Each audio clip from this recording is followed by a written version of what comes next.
Alright, I know what you might be thinking. Wait, the S23 Ultra is no different from last year's S22 Ultra. Well, this S22 Ultra was my daily Android smartphone for the whole year last year. And after using this S23 Ultra for a week, I can safely say that you, my friend, are wrong. Now, remember Samsung's Note series lineup? Yep, rest in peace, my old friend. Well, this new S23 Ultra is much more Note-like with its more squared-off design. And this slightly boxier refresh feels excellent to hold as a daily smartphone and gives you that sort of a nostalgic feeling of using the Note series, where you can feel the similarities between the last Note, which is the Note 20 Ultra, which tells you that Samsung is serious about making the phone better designed for using with the S Pen.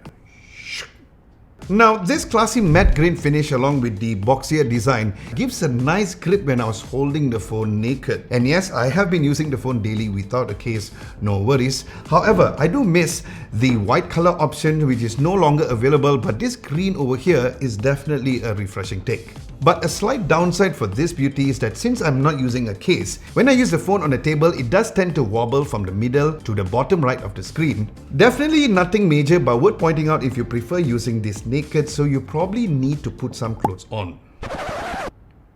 Case on.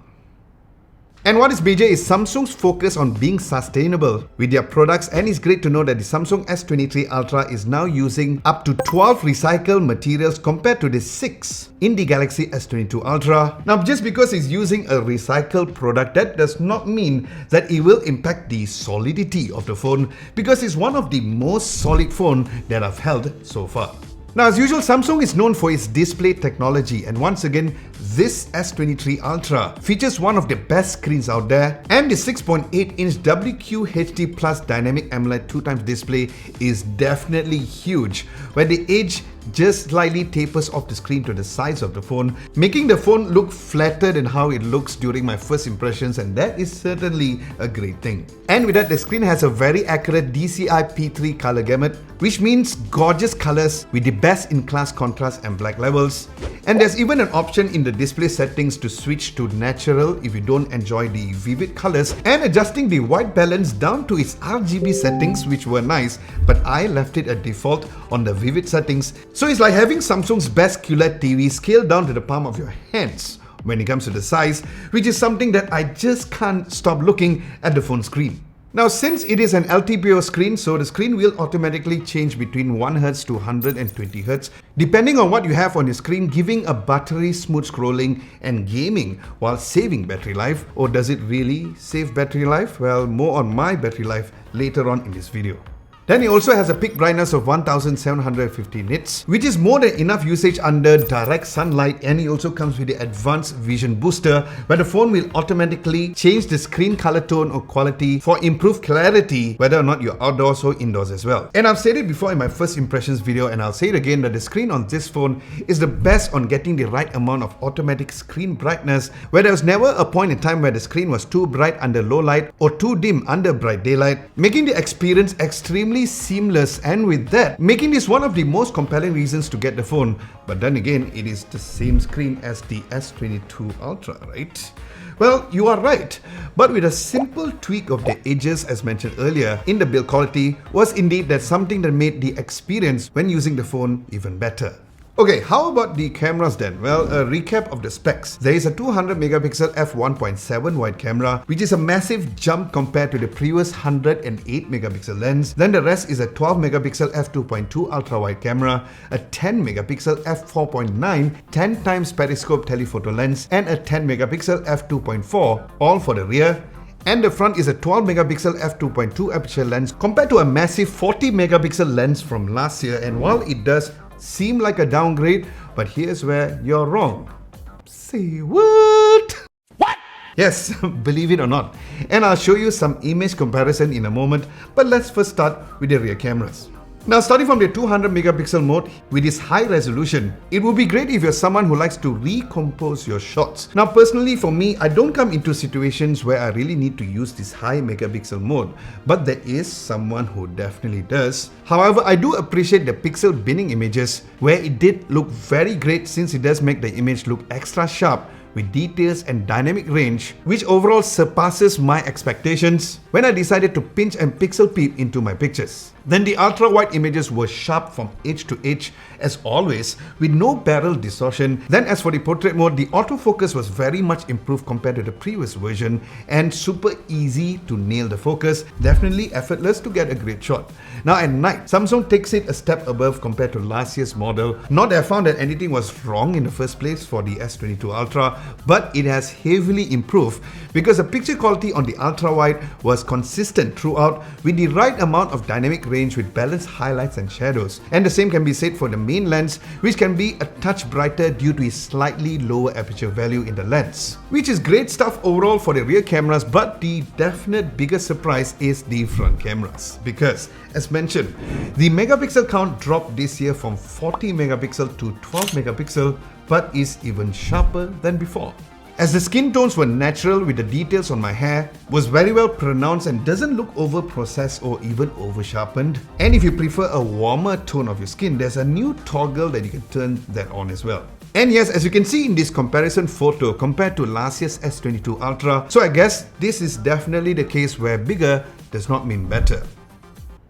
That's what she didn't say. Now, speaking of which, do let me know if you'd like to see an in-depth or a dedicated comparison video between the S22 Ultra and the S23 Ultra in the comment section below, and I'll do one for you. How about video then? Well, it records up to 8K 30 frames per second, which I have already said before, it's the correct frame rate to use when it comes to recording any sort of video resolution compared to using 24 frames per second on 8K on last year's model. And what I was truly amazed was how the video stabilization was, because finally there is a smartphone that is capable of recording perfectly usable 8K video. Now of course, not everyone will use this 8K recording, which is perfectly fine since most screens does not support that resolution just yet, and the sizes are ultra massive, myself included. File size. So I do use the 4K feature most of the time, which is very nice and sharp and expected due to its bigger megapixel count. Now if you're a fan of a blurry backgrounds or that shallow depth of field look, both the front and the rear camera can record portrait video up to 4K, and it does it very well even with two people in the frame. Now the video recording is more than just a well-lit situations, which happens to be the case for most smartphones, because even at night, the low-light environment on the video was superb, where there was a massive improvement, especially on the image stabilization, taking videos at night, thanks to the 2 times wider OIS for the S23 Ultra. Now by the way, I'm planning to do a more in-depth review of this nightography feature on the S23 Ultra, so do subscribe to Adam Lobo TV if you haven't done so. Now when it comes to vlogging with the phone, here's a quick sample video and the audio recording using the front camera, so you can be the judge. Alright, so this is a front video quality test on UHD 30 frames per second for you to hear how is the audio and of course the video recording as well. I'm going to also switch it over to the portrait video to see whether or not it affects the overall audio. So test 1, 2, test 1, 2, test 1, 2. Alright, so I just switched to the portrait video, and here is not only in terms of the video quality test but also the audio test. So this is a front video camera using the portrait video. Test 1, 2, test 1, 2, test 1, 2. 4K resolution right now. So if you guys are enjoying this video so far, a nice big thumbs up will also be very much appreciated, and thank you very much in advance. Now, we all know that the hardware is good, but how is the software experience like? Well, it's very Samsung-like, which I absolutely love because it is as good as it functions. So the current One UI version 5.1 is shipped based on Android 13. Now it is still my favorite Android skin since it's super clean and straightforward. Now if you have used MIUI or even Color OS, you would know how complicated those can be, which I'm really not a fan of, and this is not the case.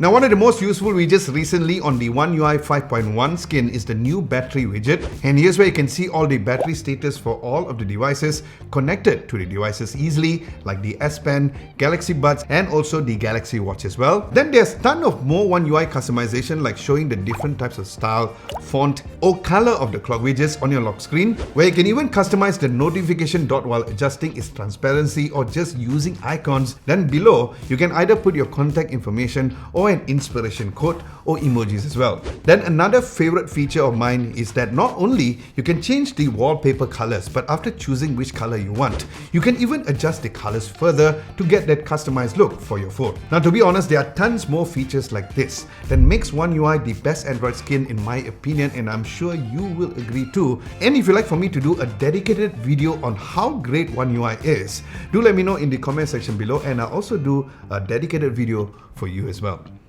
Then if you want to go even crazier with customizing the phone even more, you can always use Good Lock, since it is available officially in the Malaysian region too, where you can get the Good Lock official app from the Galaxy store and get it installed. Next, Qualcomm Snapdragon 8 Gen 2 chipset is not your typical chipset, as this one is called for Galaxy, where the chip is slightly overclocked specifically for Samsung to get a little extra boost of performance compared to other phones using the same chip, something like the OnePlus 11 that I've tested as well. So naturally, everything feels nice and snappy from the get-go, even when it comes to gaming, which I'll get into in a moment. Heat management is also really good too, except when it's connected through Android Auto, where it does make the phone pretty hot.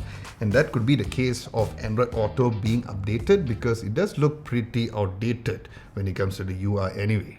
Then the Knox fingerprint sensor is quick to set up, runs flawlessly for me, and it is the fastest compared to any other smartphone that I've tried. Now, Samsung has also upped its software and security game by pledging to provide 4 years of major OS updates, 5 years of security patches compared to the previous 3 years of OS and 4 years of security patches, which is a huge win for consumers and the environment in general.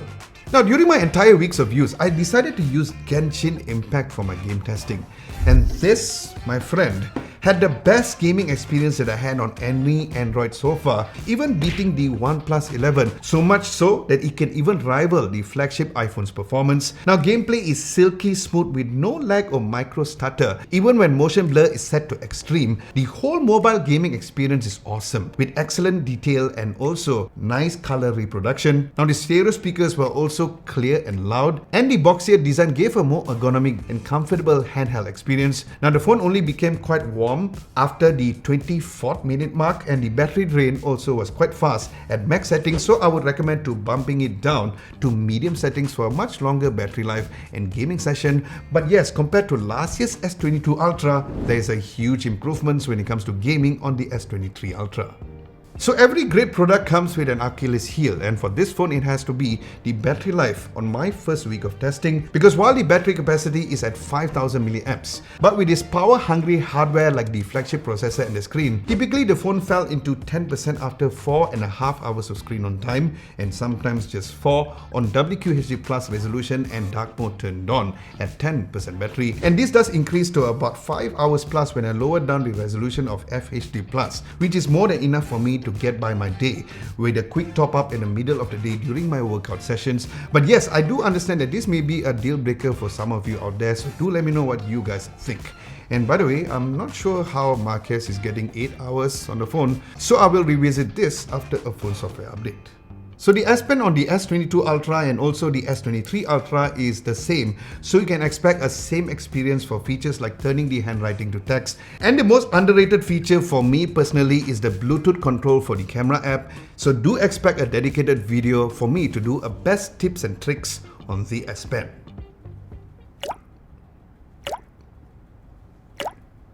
So who is the S23 Ultra for? Well, it is a flagship device with a premium flagship price. It starts from 5,699 ringgit for the 256GB of storage and 12GB of RAM, and going all the way up to 7,199 ringgit, but of course with a higher storage of 1TB. But the excellent news is that if you pre-order before the 23rd of February, you can get the 1TB version for 6,699 ringgit. And there are some trading deals from Samsung too, which includes a broken screen of your old device and more, which I'll leave all the info in the description below. So who is this phone once again for? The power user and the one who wouldn't settle for less but the best. And of course, that is if you don't mind topping up your battery after a long single day's use as of the recording of this video. And if you have an old smartphone that you feel you're ready to trade in to get a better buy-in value. So if all of that sounds like you, then this is a no-brainer.